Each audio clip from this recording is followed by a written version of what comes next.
नमस्कार, आप देख रहे हैं एग्जाम टूर। आपसे बता दें, लगातार रहमान सर के पास बच्चे कॉल कर रहे हैं और बता रहे हैं सर हम इतना कर दिए, सर यहाँ पे गलती कर दिए, सर भाषा में यहाँ फंस गए, जीएस में यहाँ कर दिए। यानी कि संपूर्ण बहुत सारे विद्यार्थी भी सर से मिलने आ रहे हैं। सर आपको मैं और बताता हूँ कि जैसे डुमरांव एनएस डीएवी कॉलेज आपको सीतामढ़ी, यहाँ पर 450 लड़के थे और यहाँ पर केवल 270 प्रश्न भेजा गया। तो वहां पर लिख के बोला कि परीक्षा आप लोग का नहीं होगा, परीक्षा आप लोग का अलग डेट में होगा। तो ये क्या है?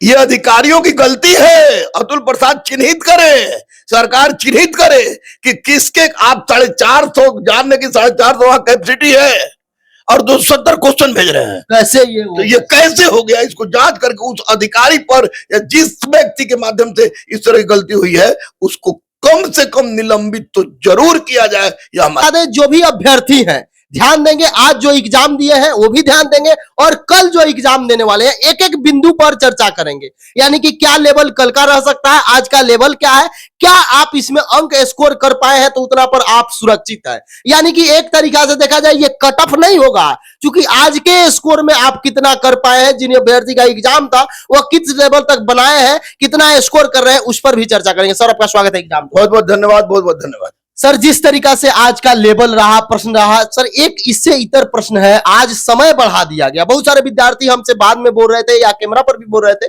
कि हम लोग मोबाइल मेकअप करके आए थे कि इतना टाइम से एग्जाम देंगे, एग्जामिनेशन हॉल में चले जाएंगे, सब कुछ ठीक था। एक माइंड का सेटअप भी बना के आए थे कि हमको आज जाकर एग्जाम देने लगी, 2 घंटा विलंब कर दिया गया, 3 घंटा लेट कर दिया गया। सर इसको आप कैसे देखते हैं?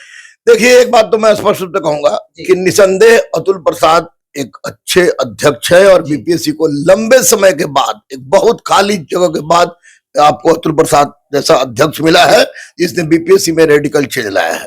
लेकिन इन सब के बावजूद आज कहीं से भी दो तीन बात मैं बताऊंगा कि जहां जहां गलती हुई है। सबसे पहली गलती तो इन्होंने ये किया कि ये जल्दबाज बहुत ज्यादा है। जल्दबाज बहुत ज्यादा है। आप सोचिए कि अगर लड़का 1 से 2 मिनट भी लेट करता है तो सेंटर से धक्का मार के पुलिस लाठी मार के उसको निकाल देती है। और आपने भैया, साइक्लोन आज की तो बात है नहीं, कल दिन भर बारिश हो रही थी, परसों भी थी, बहुत दिन से 3-4-5 दिन से साइक्लोन की बात चल रही थी। आपने अचानक कल ट्वीट किया जब सारे लड़के यूपी के इधर के उधर के सारे लड़के पहुंच गए। बेचारी वैसी में आपको क्या बताऊं, चैनल है लेकिन प्रेग्नेंट महिला तक मैंने देखा कि 7 मंथ 10th ईयर प्रेग्नेंट महिला भी हमारे मोहल्ला के जो स्कूल है वहां पर बैठी थी अजीब अवस्था में। बड़ा हमको ये अफसोस लगा। तो उस परिस्थिति में निश्चित रूप से इसमें गलती है कि अतुल प्रसाद सर आप सब योग्य हैं, बहुत योग्य हैं, सैल्यूट है आपकी योग्यता को, लेकिन इस तरह की गलती करके आप कहीं ना कहीं गलती करते रहे जिससे छात्रों में परेशानी हो रहा है। जल्दीबाजी करने से पहले सोच लीजिए भाई कि अगर बदल रहे हैं तो पहले बदल लेते। साइक्लोन में कौन बड़ा पहाड़ टूट गया? मतलब जल्दीबाजी में अभ्यर्थी को नुकसान है, निश्चित रूप से नुकसान है। सर आज का प्रश्न आप देख लिए हैं, लगातार आपके पास कॉल भी आ रहे हैं, बहुत सारे विद्यार्थी मिलने भी आए। एक लेवल देखा जाए सर, क्या जीएस का लेवल बोलिए, क्या हिस्ट्री का, क्या पॉलिटी का, क्या इकोनॉमिक्स का, जिस तरीका से बच्चे बता रहे थे कि ज्योग्राफी का प्रश्न थोड़ा सा ठीक ठाक रहा, लेवल का रहा, क्योंकि जो भी प्रश्न घुमा दिया जाता है उसका लेवल ही बदल जाता है। तो सर इस पर क्या कहिए? देखिए, बच्चे टफ कह रहे हैं वो उसको मैं नहीं मानता हूँ। कारण ये है कि ये परीक्षा जो था, इस परीक्षा का जो स्तर था, जैसे भाषा का प्रश्न देखिए तो आपको हिंदी हो, संस्कृत हो, अंग्रेजी हो, फारसी हो, अरबी हो, जितनी भी भाषा है वो सारा का सारा मैट्रिक इंटर लेवल ज्यादा का नहीं था। चाहे उसमें का ग्रामर का पोर्शन हो या गद्य से संबंधित पोर्शन हो, निश्चित वो मर्म को टच करने वाला था। और जो लोग का उसको एक स्वाभाविक ज्ञान होगा, रटा के नहीं, स्वाभाविक ज्ञान होगा, उसकी परीक्षा निश्चित रूप से अच्छी गई होगी, इसमें कोई संदेह नहीं। अब रही बात जीएस वाले, आपको जीएस वाले प्रश्न में, तो देखिए हिस्ट्री तो ऑलमोस्ट लड़का बहुत ज्यादा पढ़ता है। हिस्ट्री हो, ज्योग्राफी हो, पॉलिटी हो, इकोनॉमी हो, जो भी हो या साइंस हो, तो इसमें मैं स्पष्ट रूप से बता दूं कि सारे के सारे क्वेश्चंस, अगर किसी को विश्वास नहीं हो रहा है तो मैं पेज बाय पेज निकाल कर दिखा दूं कि यह एससीईआरटी और एनसीईआरटी से अलग के नहीं थे। मार्केट में गाइड हजारों उपलब्ध है, हमारे भी गाइड उपलब्ध है, लेकिन कोई भी गाइड वाला ये नहीं कह सकता है खुल के कि 30-35 से ज्यादा उसका कट ऑफ लड़ा होगा। तो निश्चित रूप से जिन्होंने एससीईआरटी और एनसीईआरटी का अध्ययन किया उनका परीक्षा बहुत अच्छा गया। क्वेश्चन का स्तर स्तरीय था। बिहार लोक सेवा आयोग जिस तरह से अतुल प्रसाद जी क्वेश्चन ले रहे हैं वो बहुत अच्छा था, काबिले तारीफ था। और मैं बता दूं कि 60 से लेकर 65 के बीच में इसमें कट ऑफ रहेगा। किसी भी हालत में 60 से 65 जिसका है वो मेरा पार है। सर अभ्यर्थी निकल रहे थे और यही बात बोल रहे थे, उनके चेहरा पर मैं मुस्कान देख रहा था जो ये केवल कर रहे थे एनसीईआरटी एससीईआरटी। मतलब लगभग 100-200 से मैं पूछ लिया इस बात को कि किस तरीका का प्रश्न रहा, कहां से रहा, कैसे रहा। और विद्यार्थी जो बाहर आ रहे थे, फिर कैमरा जब मैं बंद किया तो आधा 1 घंटा मैं रुक जाता हूं सर। विद्यार्थी लोग जा रहे थे, बता रहे थे सर यहां से मैं किया। आप जो लगातार कह रहे थे कि चुटपुटिया बम अब नहीं काम करेगा, अब आपको एनसीईआरटी पर जाना ही होगा। तो ये जो आज का रिव्यू देख रहे हैं, जो बच्चे देख रहे हैं, अगला दिन एग्जाम है या दरोगा का एग्जाम है या बिहार पुलिस का आने वाला समय में एग्जाम हो या कोई भी एग्जाम हो बिहार में, तो अब विशेष फोकस एनसीईआरटी एससीईआरटी पर ही कर रहे हैं। मैं पहले से कह रहा था जी। क्योंकि अध्यक्ष उस योग नहीं आ रहे थे, जी। अध्यक्ष उस योग नहीं आ रहे थे, इसलिए किसी ना कहीं कहीं से क्वेश्चन उठा दे रहे थे।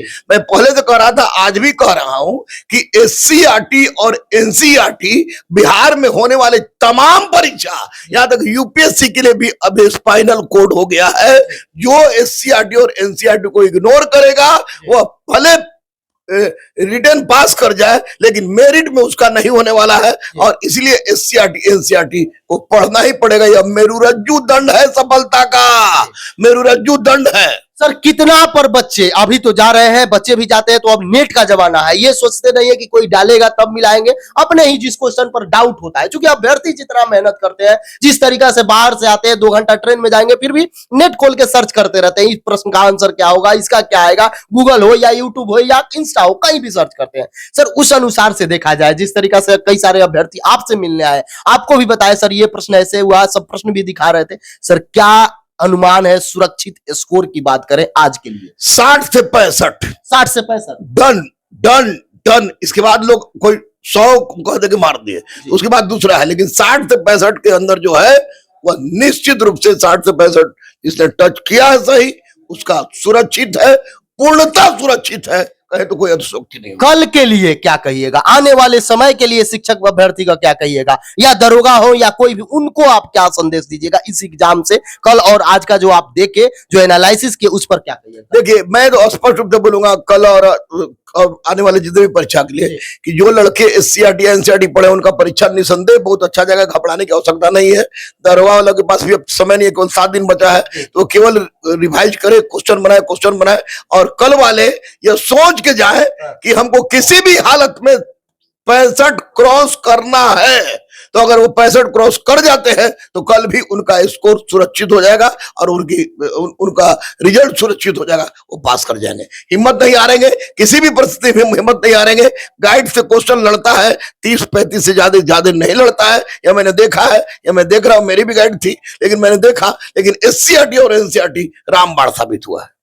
आप देख सकते हैं जो भी अभ्यर्थी जाते हैं, कम से कम एग्जामिनेशन हॉल में जाए तो शांतचित होकर जरूर एग्जाम दे, किसी भी प्रकार का किसी से बकझक ना करे और एक काम जरूर करें। जिस तरीका से अभ्यर्थी निकल रहे थे और वो बता रहे थे कि 3 कैटेगरी में आप प्रश्न को हल करें। फर्स्ट बार में जो आपको आ रहा है उसको 100% देख ले, उसके बाद जिसमें थोड़ा सा कंफ्यूजन है वहां पे एलिमिनेट कर ले, अलग कर ले, छाट ले, और अंत में जो आपका बचे, चूंकि निगेटिव नहीं है, शिक्षक अभ्यर्थी अंत में सबको रंग कर रहा है, लेकिन प्रयास करे कि 60 से 65 स्कोर हो जाए। सर समय देने के लिए बहुत बहुत धन्यवाद। एक बात, 1 लाख छात्रों को ऑफिसर अकेडमी दे रहा है एसएससी जीडी की पूरी तैयारी फ्री, कंप्लीटली फ्री साथियों। 6000 रुपए का कोर्स यानी 1 लाख बच्चों के लिए 60 करोड़ का स्कॉलरशिप पूरे भारत के बच्चों के लिए ऑफिसर अकेडमी दे रहा है, पूरी तरह से फ्री। इस पेड कोर्स के अंदर में आपको लाइव क्लास मिलेगा, लाइव मिलेगा, रिकॉर्डेड मिलेगा, नोट मिलेगा, टेस्ट सीरीज मिलेगा, सब कुछ उपलब्ध है और पूरा का पूरा फ्री। 6000 रुपए की जगह पे 0 हो जाएगा। कोड लगाना है TOA 100 और पूरा का पूरा कोर्स फ्री पढ़िए और सिलेक्शन लीजिए। अभी कभी प्ले स्टोर को खोलिए, ऑफिसर अकेडमी ऐप को डाउनलोड कीजिए और क्लासेस करना शुरू कीजिए, वो भी पूर्णतः निःशुल्क। बड़ी मांग है। जो भी अभ्यर्थी देख रहे हैं जरूर देखिए और इसको मैक्सिमम शेयर करें, ताकि वहां पे जो विद्यार्थी का एग्जाम था 2 सेंटर पर, कम से कम उनको मालूम चल जाए कि उनका एग्जाम फिर डेट आएगा। लेकिन थोड़ा सा जो भी देख रहे हैं, मुख्यमंत्री देखे या शिक्षा विभाग या शिक्षा मंत्री देखे या उप मुख्यमंत्री देखे, जरूर देखे कि उन अभ्यर्थी को फिर से जाना पड़ेगा, उन अभ्यर्थी का खर्च कौन देगा, उन अभ्यर्थी का समय कौन देगा, इस सारे चीज पर भी ध्यान देना चाहिए। सर समय देने के लिए बहुत बहुत धन्यवाद। Thank you.